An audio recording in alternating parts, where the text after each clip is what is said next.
Hello everyone! Magandang hapon. Meron na naman tayong parcel na bubuksan. Sakto din kasi nakalagay kasi dito, mag-take ako ng video bago ako mag-send sa kanila ng reviews.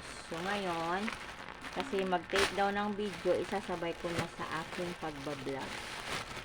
So ito na nga, bubuksan natin. And 3, 2, 1.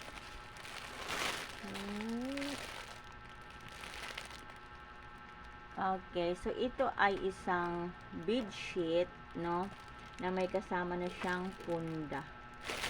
So ito ay random, nasa random siya, kaya hindi ka pwedeng pumili ng gusto mong kulay, kundi kailangan, ano lang, mag-antay ka lang talaga ng kanilang ibibigay sa iyo.